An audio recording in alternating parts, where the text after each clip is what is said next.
வணக்கம் நேயர்களே, உங்க ஆர்ஜே ஷர்லின் தான் இந்த சைடு பேசுறேன். உங்க எல்லாருக்கும் ஒரு சூப்பரான வெல்கம். இன்னைக்கு நம்ம ஷோவான புக் ஜேர்னிக்கு உங்க எல்லாரையுமே வரவேற்கிறதுல எனக்கு செம்ம ஹாப்பி. இந்த ஷோ மூலமா நம்ம டெய்லியுமே ஒரு சூப்பரான புத்தக பயணத்தை பார்த்துட்டு இருக்கிறோம், கேட்டுட்டு இருக்கிறோம். இன்னைக்கு கூட நம்ம பேச போற விஷயம் நம்ம ஊர்ல இருக்கிற அத்தனை 90s கிட்ஸ், 2K கிட்ஸ், குறிப்பா இந்த ஸ்ட்ரகிளர்ஸ் இருக்காங்க பாத்தீங்களா அப்படின்னு சொல்லிட்டு சுத்துறாங்களே, நான் வந்து எவ்வளவு ஸ்ட்ரகிள் பண்றேன்னு தெரியுமா, அவங்க எல்லாருக்குமே ஒரு செம்ம எனர்ஜி பூஸ்டரா வந்து இன்னைக்கு இருக்க போகுது. நம்மள பல பேருக்கு ஒரு பழக்கம் இருக்கும். என்னன்னு கேட்டிங்கன்னா, ஒரு ஐடியா வச்சிருப்போம், இல்ல வந்து ஒரு பிஸ்னஸ் ஆரம்பிக்கணும் அப்படின்னு சொல்லிட்டு நினைச்சு வச்சிருப்போம்.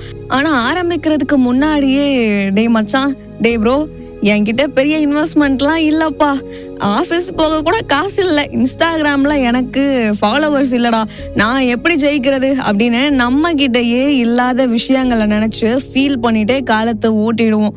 ஆனா நம்ம கிட்ட இருக்கிற அந்த சின்ன விஷயத்தை வச்சு எப்படி உலகத்தை ஜெயிக்கலான்னு இன்னைக்கு பார்க்க போறோம். ஸோ இந்த 3 செக்மெண்ட்லையும் செம மாசா நிறைய விஷயங்களை நீங்க எல்லாருமே வந்து தெரிஞ்சுக்க போறீங்க. அதுக்கு நீங்க லாஸ்ட் வரைக்குமே நல்லா கவனிக்கணும். ஓகே, ஸோ இன்னைக்கு வந்து நம்ம டே 8ல இருக்கிறோம் இல்லையா. இந்த 8th டேல வந்து நம்ம தெரிஞ்சுக்கிட்டு இருக்கிற இந்த joy of the in between இந்த புக்ல வந்து என்ன போட்டிருந்துச்சு அப்படின்றத நான் உங்களுக்கு சொல்றேன். ஸோ இன்னைக்கோட டைட்டில் வந்து பாத்தீங்கன்னா 5 loaves and 2 fish. அதாவது தமிழ்ல நமக்கு புரியுற மாதிரியே சொல்லணும்னா 5 அப்பம் 2 மீன், இதுதான் வந்து டைட்டில். இதுக்கு கீழே வந்து ரொம்ப ஒரு அழகான வசனத்தோட வந்து அவங்க ஸ்டார்ட் பண்ணியிருக்காங்க. எனக்கு வந்து இந்த ஆத்தர் கிட்ட பிடிச்ச ஒரு விஷயம் என்ன அப்படின்னு சொல்லிட்டு கேட்டிங்கன்னா, அவங்க என்ன ஸ்டார்ட் பண்ணாலுமே அதுக்கு ஒரு அழகான டைட்டில் கொடுக்குறாங்க. அண்ட் அதுக்கு கீழே ஒரு வசனத்தோட அவங்க ஸ்டார்ட் பண்றாங்க. இது ரொம்ப படிக்கும்போது ரொம்ப அழகா இருந்துச்சு. சரி, ஓகே, என்ன வசனம் வந்து அவங்க கொடுத்துருக்காங்க அப்படின்றத நான் உங்களுக்கு சொல்றேன். பிரசங்கி 5:4 நான் உங்களுக்காக ரீட் பண்றேன், நல்லா லிசன் பண்ணுங்க. நீ தேவனுக்கு ஒரு பொருத்தனை பண்ணி கொண்டால் அதை செலுத்த தாமதியாதே, அவர் மூடரில் பிரியப்படுகிறதில்லை, நீ நேர்ந்து கொண்டதை செய். ஓகே, நான் இங்கிலீஷ்லயும் ரீட் பண்றேன். when you make a promise to God, don't delay in following through, for God takes no pleasure in fools, keep all the promises you make to him. Okay, so இன்னைக்கு வந்து இந்த ஒரு வசனத்தை வச்சுதான் அவங்க start பண்ணியிருக்காங்க. So இதை நம்ம எல்லாருக்குமே புரியுற மாதிரியான அர்த்தத்துல சொல்லணும்னா, ஆண்டவருக்கோ இல்லைன்னா உங்களுக்கோ நீங்க ஒரு ப்ராமிஸ் பண்ணிட்டா அதை வந்து தட்டி கழிக்காம தள்ளி போடாம உடனே செஞ்சு முடிக்கணும். இதுதான் வந்து இந்த வசனத்துக்கான அர்த்தம் அப்படின்னு வச்சுக்கோங்களேன். இப்போ வந்து அவங்க அதுக்கப்புறம் அவங்க லைஃப்ல நடந்த ஒரு இன்சிடென்ட்டை வந்து ஷேர் பண்ணியிருக்காங்க. ஸோ இவங்களுக்கு வந்து ஆன்லைன்ல வந்து மினிஸ்ட்ரி பண்றது, அதாவது ஃபுல் டைமா வந்து மினிஸ்ட்ரி பண்ணலாம் அப்படின்னு சொல்லிட்டு ஒரு முடிவு வந்து எடுக்கிறாங்க. ஆனா ஆரம்பத்துல அவங்களுக்கு பெருசா காசும் வரல, யாருக்கும் அவங்களோட பேரும் வந்து அந்த அளவுக்கு தெரியாது, ஒரு ஃபேமஸான பர்சனும் இல்லை, சக்சஸான ஒரு நபரும் வந்து இவங்க இல்லை. இன்ஸ்டாகிராம்ல இப்பதான் வந்து போஸ்ட் போட ஆரம்பிச்சிருக்காங்களாம். ஸோ இவங்களோட ஸ்டார்டிங் ஸ்டேஜ்ல வந்து அவங்க சொல்லிக்கிட்டு இருக்காங்க, இவங்க வந்து ஃபுல் டைமா வந்து ஆன்லைன்ல வந்து மினிஸ்ட்ரி பண்ணிக்கிட்டு இருக்காங்க. ஸோ நிறைய பேருக்கு காஸ்பிள் சொல்றது, அண்ட் அது மட்டும் இல்லாம நிறைய போஸ்ட் மூலமா வந்து மக்களை ரீச் பண்றது. நீங்க சப்போஸ் இன்ஸ்டாகிராம் யாராச்சும் யூஸ் பண்றீங்க அப்படின்னா வந்து go and check the ID. நீங்க வந்து அவங்களோட ஆத்தர் ஐடியை வந்து நீங்க செக் பண்ணி பாருங்க. எனக்கு தெரியாது இந்த ஆத்தரோட ஐடி என்னன்னு, கண்டிப்பா நான் வந்து செக் பண்ணிட்டு மேபி நான் நாளைக்கு வந்து சொல்றேன், இல்லை நம்ம எபிசோட் முடிவில் வந்து நான் உங்களுக்காக அதை சொல்றேன், தெரியப்படுத்துறேன்.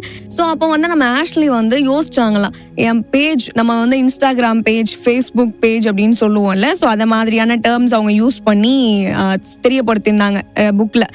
என்னோட பேஜ் எவ்வளோ வளர்ந்துருக்குது அப்படின்றது என் கையில இல்லை, ஆனா நான் போடுற உழைப்பு என் கையில தான் இருக்கு அப்படின்றத வந்து அவங்க பதிவு பண்ணியிருக்காங்க. ஸோ இதை வந்து நம்ம யோசிச்சு பார்க்கணும். எனக்கு வந்து இந்த ஒரு லைன் எனக்கு ரொம்ப வந்து பிடிச்சிருந்துச்சு. நான் இன்னைக்கு வந்து சக்ஸஸான ஒரு பர்சனாக இருக்கிறேனா, இல்லைனா வந்து என்னோட லைஃப் வந்து செட்டில் ஆயிடுச்சா, பயங்கரமான ஒரு வாழ்க்கையை நான் வாழ்ந்துகிட்டு இருக்கிறேனா, இது எல்லாமே வந்து எனக்கு நல்லா இருக்குமா அப்படின்றது எனக்கு தெரியாது, அது என் கையில இல்லை. ஆனா நான் வந்து நல்லா இருக்கிறதுக்கு உழைக்க வேண்டியது என்னோட கரத்துல இருக்குது. ஸோ உங்க எல்லாருக்கும் வந்து புரிஞ்சிருக்கும்னு நான் நினைக்கிறேன். இதை பத்தி நீங்க கொஞ்சம் வந்து யோசிச்சு பாருங்க. சரி, ஓகே, இவங்க வந்து யோசிச்சு பார்த்தாங்க அப்படின்னு நான் சொன்னேன் இல்லையா. ஸோ நான் என்னோட உழைப்பு வந்து என்னோட கையில தான் இருக்குது, நான் தான் அந்த எஃபர்ட்ஸை வந்து போடணும் அப்படின்னு சொல்லிட்டு யோசிச்சு பார்க்குறாங்க. அதனால அடுத்த 5 மந்த்துக்கு டெய்லியுமே கன்சிஸ்டண்டா, இந்த கன்சிஸ்டன்ட் அப்படின்ற ஒரு விஷயம் வந்து நம்மள நிறைய பேர்கிட்ட வந்து இருக்கிறது இல்லை. ஆனால் அது அவசியமானது. ஒரு விஷயத்த வந்து நம்ம பண்றோம் அப்படின்னா வந்து அதுல கன்சிஸ்டன்ட் கன்சிஸ்டண்ட்டாக வந்து நம்ம இருக்கணும் அப்படின்னு சொல்லுவாங்க. ஸோ நம்ம ஆஷ்லி வந்து என்ன டிசைட் பண்ணுறாங்கன்னா, நெக்ஸ்ட் ஒரு 5 மந்த்துக்கு நம்ம என்ன பண்ணலாம்னா கண்டென்ட் வந்து கன்சிஸ்டண்ட்டாக, அதாவது டெய்லியுமே வந்து அது அப்பாகிற மாதிரி போடணும் அப்படின்னு சொல்லிட்டு அவங்களுக்குள்ளேயே ஒரு கோல் வந்து ஃபிக்ஸ் பண்ணிக்கிறாங்க. நம்ம லைஃப்பில் கூட வந்து டெய்லியுமே நம்ம ஒரு கோல் வந்து செட் பண்ணணும். இன்னைக்கு வந்து நான் இந்த ஒரு விஷயத்தை அச்சீவ் பண்ணணும், இன்னைக்கு வந்து நான் ஒருத்தருக்கு காஸ்பிள் சொல்லணும் அப்படின்னு சொல்லிட்டு ஒரு கோல் நான் செட் பண்ணி வச்சிருக்கேன்னா, எப்படியாச்சும் வந்து அந்த நபருக்கு நான் காஸ்பிள் சொல்லிடணும், அதுதான் என்னோட கோல். ஸோ அது மாதிரி வந்து இவங்க ஆன்லைனில் வந்து ஃபுல் டைம் மினிஸ்ட்ரி பண்ணுறதுனால இன்ஸ்டாகிராமில் ஒரு பேஜ் ஓப்பன் பண்ணி, ஸோ அங்கே வந்து அவங்கள ஃபாலோ பண்ணுற ஃபாலோவர்ஸ்க்கு இவங்க என்ன பண்ணணும்னு நினச்சாங்க, கன்சிஸ்டண்ட்டாக வந்து நம்ம கண்டென்ட் வந்து கொடுக்கணும், காடை பற்றி நம்ம வந்து சொல்லணும் அப்படின்ட்டு இவங்க வந்து டிசைட் பண்ணுறாங்க, அந்த கோல் வந்து செட் பண்ணுறாங்க. அதுக்கு அவங்க வச்ச ஒரு நேம் வந்து 5 loaves and 2 fish, அதாவது 5 அப்பமும் 2 மீனும். ஏன்னா அவங்க தினமுமே 7 கண்டென்ட் வந்து போஸ்ட் பண்ணுறாங்களாம். ஸோ 5 + 2 எவ்வளோ அப்படின்னா 7. ஸோ கணக்கு வந்து கரெக்டாக இருக்கா அப்படின்றத செக் பண்ணிக்கோங்க. இதை வந்து எதை வச்சு இன்ஸ்பயர் ஆச்சு அப்படின்னு சொல்லிட்டு வந்து பார்க்கும்போது அவங்களே இதை சொல்லியிருக்காங்க. எனக்கு வந்து மத்தேயு 14 அந்த அதிகாரத்தில் வந்து இயேசு கிறிஸ்து என்ன பண்ணியிருப்பாருன்னா 5000 பேருக்கு சாப்பாடு வந்து கொடுத்துருப்பாரு. அந்த இடத்துல ஒரு மிராக்கிள் இருக்கும். ஸோ இந்த ஒரு சம்பவம் வந்து என்ன பர்சனலாக இன்ஸ்பயர் பண்ணதுனால நான் இந்த ஒரு டைட்டில் வந்து வச்சு, ஸோ நானும் கன்சிஸ்டண்ட்டாக அந்த 7 டேஸுமே வந்து வீக்கில் வந்து 7 டேஸ் இருக்கு இல்லையா, 1 வீக்கில் 7 டேஸ் கரெக்டாக தான் சொல்கிறேன். இதெல்லாம் வந்து பிகினர் லெவல் கேள்விகள் தான். சரி, ஓகே, இப்போ அது விஷயம் இல்லை. ஸோ 7 டேஸுமே வந்து கன்சிஸ்டண்ட்டாக வந்து இவங்க என்ன பண்ணுறாங்கன்னா கண்டென்ட் வந்து போடுறாங்க. ஸோ சீஷர்கள் கிட்ட இருந்தது வெறும் 5 அப்பமும் 2 மீன் தான். ஆனால் அவங்க கிட்ட இருந்த அந்த சின்ன விஷயத்த அவங்க இயேசு கிட்ட கொடுத்தாங்க. அவர் அதை ஆசீர்வதிச்சு அந்த அப்பத்தை வந்து பிட்டு கொடுக்கும்போது 5000 பேருக்குடைய பசி வந்து அடங்குனுச்சு. ஸோ தீர்ந்தது அப்படின்னு சொல்லலாம். அதில் மிச்சமும் இருந்துச்சு. இன்னைக்கு நம்ம கிட்ட இருக்கிறது ஒரு சின்ன உழைப்பாகவே இருக்கட்டும்ங்க, ஆனால் அதை நம்ம டெய்லி கரெக்டாக கொடுக்க ஆரம்பிச்சிட்டோம்னு வச்சுக்கோங்களேன், அதோட பிளெஸ்ஸிங் வேற லெவலில் வேற மாதிரி இருக்கும் அப்படின்னு சொல்லலாம். நீங்க யோசிச்சு பாருங்க, டெய்லி வந்து காலையில எழுந்து 7 போஸ்ட் வந்து போடுறது சும்மாவா? அது எவ்வளவு பெரிய ஒரு விஷயம் இல்லை? அதுக்காக வந்து நம்ம ஆண்டவருடைய சமூகத்துல காத்திருந்து ஆண்டவர் என்ன சொல்றாரோ அதை நம்ம வந்து எடுத்து அதுக்கப்புறம் அதை எடிட் பண்ணி, ஸோ தனி ஆளா வந்து இவங்க இவ்வளவு காரியங்கள் வந்து பண்ணியிருக்காங்க. அதுவும் ஒரு நாளைக்கு 7 போஸ்ட்னா ஜஸ்ட் நீங்க யோசிச்சு பாருங்களேன், நாள் கணக்கா மாச கணக்கா ஆஷ்லி வந்து இதை விசுவாசமா சலிக்காம செஞ்சுக்கிட்டே இருந்தாங்களாம். ஆண்டவர் வந்து அவங்களுக்கு வேண்டிய பலனை இதுக்கு அவங்களுக்கு கொடுத்தாங்களாம். போக போக அவங்களுக்கு அந்த ப்ராசஸ் வந்து பிடிச்சி போயிருச்சான். ஃபர்ஸ்ட் வந்து ஸ்டார்டிங்ல எப்பயுமே நம்ம ஒரு விஷயத்த ஆரம்பிக்கும் போது சலிக்க தான் செய்யும். நம்ம வந்து விசுவாசம் வந்து டவுன் ஆக தான் செய்யும். என்னடா இது நம்ம பண்றோமே, நம்ம எஃபோர்ட்ஸ் போடுறோமே, நம்ம உழைப்பை வந்து முழுசா கொடுக்குறோமே, ஆனா எந்த ஒரு ரிசல்ட்டையுமே பார்க்க முடியலையேன்னு சொல்லிட்டு கண்டிப்பா நம்ம எல்லாரும் யோசிப்போம். ஆனா ஆஷ்லி வந்து விசுவாசத்தோட சலிக்காம அதை கண்டினியூவா பண்ணிக்கிட்டே இருந்தாங்க. அந்த ப்ராசஸ் அவங்களுக்கு பிடிக்க ஆரம்பிச்சிருச்சு. ரிசல்ட்டை வந்து எதிர்பார்க்கவே இல்லை. இன்னைக்கு நம்மள நிறைய பேர் ரிசல்ட்டை எதிர்பார்க்கறதுனால தான் ப்ராசஸ்ல ஒழுங்கா ஃபோக்கஸ் பண்ண முடியல. நம்ம என்னைக்கு வந்து ரிசல்ட்டை எதிர்பார்க்காம டெய்லியுமே வேலையை பர்ஃபெக்டா பண்ண ஆரம்பிக்கிறோமோ அந்த நேரத்துல நம்ம ரிசல்ட் வந்து எதிர்பாராத மாதிரி இருக்கும். ஸோ இப்படி வந்து நம்ம ஆஷ்லி வந்து கண்டினியூவாக பண்ணாங்களாம். அதுக்கப்புறம் வந்து பார்த்தீங்கன்னா 5 மாதம் கமிட்மெண்ட் முடிஞ்சு போயிடுச்சு. ஏன்னா வந்து 5 மந்த்ஸ் வந்து அவங்க இதை கண்டினியூவாக போடணும் அப்படின்ற ஒரு கோல் செட் பண்ணி வச்சுருந்தாங்க. ஸோ அதை கன்சிஸ்டண்ட்டாக வந்து அவங்க பண்ணாங்க. அதுக்கப்புறம் அவங்க இன்ஸ்டாகிராம் பேஜ் வந்து ஸ்டார்டிங்கில் 2000 ஃபாலோவர்ஸ், சரிங்களா, 2000 ஃபாலோவர்ஸ் தான் இருந்தாங்க. அப்படியே அது மல்டிப்ளை ஆகி 1,18,000 ஃபாலோவர்ஸாக மாறிடுச்சான். அண்ட் அவங்க தனியாக பண்ணுற ஒரு பிஸ்னஸும் செம்மையாக, அதாவது பயங்கரமாக வளர்ந்துருச்சு. இங்கே தான் நம்ம எல்லாருமே ஒரு விஷயத்த புரிஞ்சுக்கணும் நேயர்களே. நம்ம லைஃப்பில் சில நேரங்களில் எல்லாமே நம்ம கண்ட்ரோலை மீறி போகிற மாதிரி இருக்கும். சூழ்நிலை சரியில்லையே, காசு இல்லையேன்னு தோணும். சூழ்நிலையை உங்களால் கண்ட்ரோல் பண்ண முடியாது.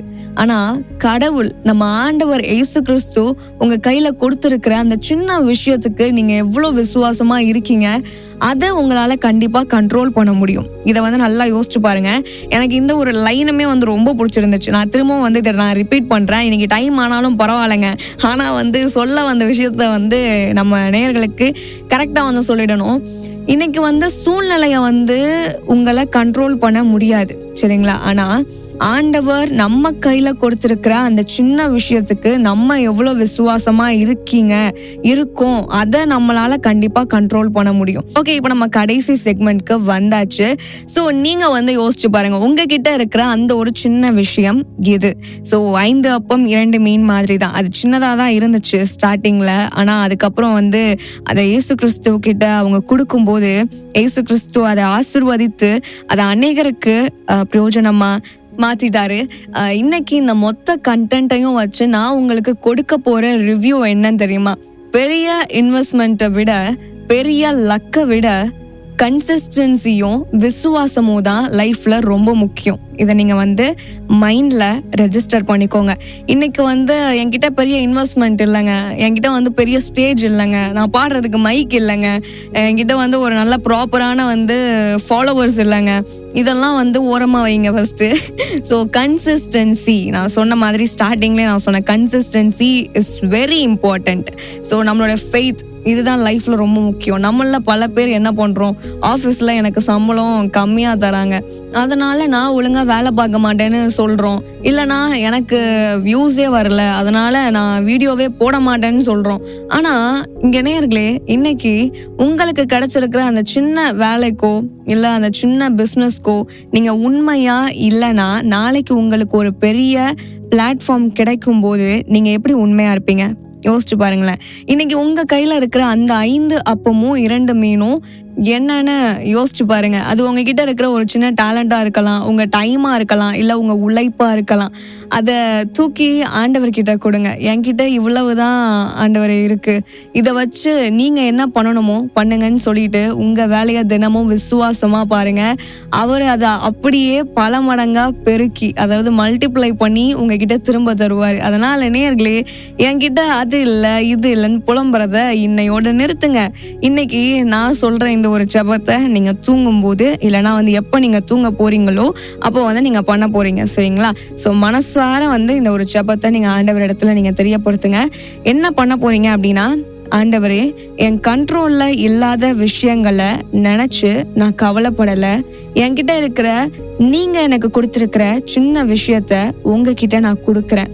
இதை வச்சு நீங்க பெரிய காரியங்களை செய்வீங்கன்னு நான் நம்புறேன். ஆமேன். ஸோ இந்த ஒரு ஜெபத்தை நீங்க பண்ணுங்க. பண்ணிட்டு அவ்வளவுதாங்க, உங்ககிட்ட இருக்கிறத வச்சு இன்னைக்கே ஸ்டார்ட் பண்ணுங்க. கடவுள் அதை மல்டிப்ளை பண்ணுவாரு, நீங்க மாஸ் பண்ணுவீங்க. நானும் இப்ப கிளம்புறேன். இதே போல நாளைக்கு அடுத்த பேஜ்ல என்ன சொல்லப்பட்டிருக்கு அப்படின்றது நாளைக்கு நம்ம புக் ஜர்னி ஷோல உங்ககிட்ட சொல்றதுக்கு வரேன். Until then by from RJ ஷர்லன். நீங்கள் கேட்டுக்கொண்டிருப்பது உங்கள் கம்ஃபர்டர் ரேடியோ.